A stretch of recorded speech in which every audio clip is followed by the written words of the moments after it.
პრემიერ-მინისტრის მიერ მოწონებული იდეის განხორციელებისთვის აჭარაში თვითმმართველობებს 45 დღიანი ვადა მიეცათ. 30 მაისამდე ბათუმის მერიამ და საკრებულომ უნდა გადაწყვიტონ, გადასცემენ თუ არა ბათუმის წყალს მმართველობაში საქართველოს გაერთიანებულ წყალმომარაგების კომპანიას. თვითმმართველობებს ირაკლი ღარიბაშვილის ნომერ 687 განკარგულება 14 აპრილს გადაეგზავნათ.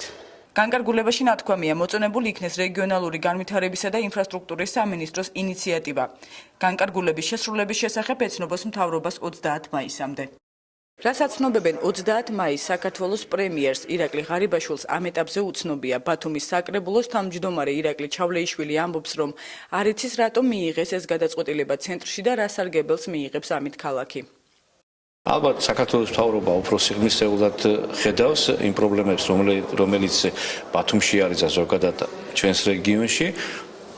მათი გადაწყვეტილებით ალბათ ეს პრობლემები უფრო იოლად მოგვარდება. დავილაპარაკებთ და ალბათ იქნება უკვე სრული ინფორმაცია იმასთან დაკავშირებით, თუ როდის და რას მოიცავს ეს დადგენილება.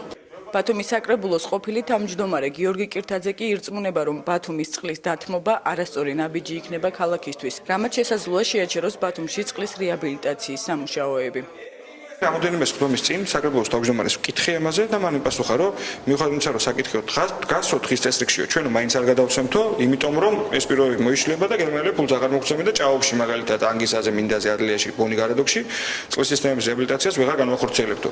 შეპეცე ბათუმის წყალი, რომლის 100%-იანი წილის მფლობელი ბათუმის მერია გერმანულ ბანკთან KfW-სთან ერთად 2007 წლის შემდეგ 100 მილიონი ევროს ღირებულების წყლისა და კანალიზაციის სარეაბილიტაციო პროექტს ახორციელებენ. ორი ეტაპი მერიასთან გაფორმებული ხელშეკრულების საფუძველზე უკვე დასრულებულია. მერიამ უკვე მესამე ფაზის დასაწყებად ემზადება. სწორედ ამ სამუშაოების ჩაშლაზე საუბრობდა გიორგი კირთაძე. ქალაქის მერის მოვალეობის შემსრულებელი ირწმუნება, რომ სამუშაოების შეჩერების საფრთხე არ დგას.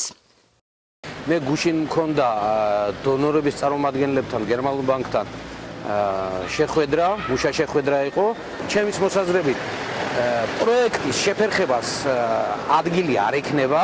აქ არის საუბარი მართვაზე და არის საუბარი ქონებაზე. საკრებულოს თავმჯდომარეს ირაკლი ჩავლეიშვილს კი სხვა რეკომენდაციები ჰქონდა გერმანული ბანკის წარმომადგენლებისაგან. იცით თქვენ გერმანელები ფრთხილი ადამიანები არიან, ისინი აღიარებენ, რომ ბათუმში ეს წარმატებული პროექტი იყო, მათ შეხვედრა ჰქონდა ჩვენთან და რეკომენდაციებს გვაძლევენ. მათ არ შეუძლია რაღაც გადაწყვეტილებები ჩვენს მაგივრად მიიღოთ. ეს გადაწყვეტილება ეწინააღმდეგება დეცენტრალიზაციის იდეას, აცხადებენ არასამთავრობო სექტორში. გენო გელაძეს მიაჩნია, რომ თვითმმართველობა უფლებამოსილებას არ უნდა იმცირებდეს. ცენტრალიზირებული ინსტიტუტები, ეს არის სახელმწიფო ინსტიტუტები თუ სერვისები განსაკუთრებით, ხო? თითქმის ყველა მუშაობს არიან სუდად. განსაკუთრებით მომხმარებელთა უფლების დაცვის კუთხით, კომუნიკაციის კუთხით და ასე შემდგომ. როცა ასობით თანამშრომელი ყველაფერზე ხელს ერთი ადამიანისკენ გაიშვერს და რომელიც არ არსებობს ფულნებაში, ხო? ეს პრობლემაა და პრობლემა შეიქმნება ამ შემთხვევაში. ერის მოვალეობის შემსრულებელი კი ფიქრობს, რომ უფლებების დელეგირება ცენტრისთვის განსაკუთრებულ შემთხვევებში თვითმმართველობის იდეას არ ეწინააღმდეგება. თუ კი შესაბამისად მართებული ხარისხიანი მართვა მიმდინარეობს, მე ამაში პრობლემას ვერ ვხედავ. ბათუმის წყალის ცენტრალურ კომპანიაზე გადაცემის საკითხს დონორები, რეგიონალური განვითარების სამინისტროსა და მერიის წარმომადგენლები სპეციალურად შექმნილი კომისიის ფარგლებში გადაწყვეტენ.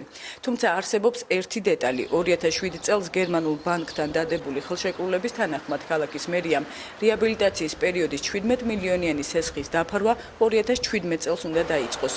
უკვე იხდის მეორე ფაზის 30 მილიონიან სესხს. კომპანიის გადაცემის შემთხვევაში ვის დარჩება ვალის გადახდის ვალდებულება, ამას ამავე კომისიაზე გაარკვევენ. ბათუმის წყალში კი კომენტარს ამ თემაზე არ აკეთებენ.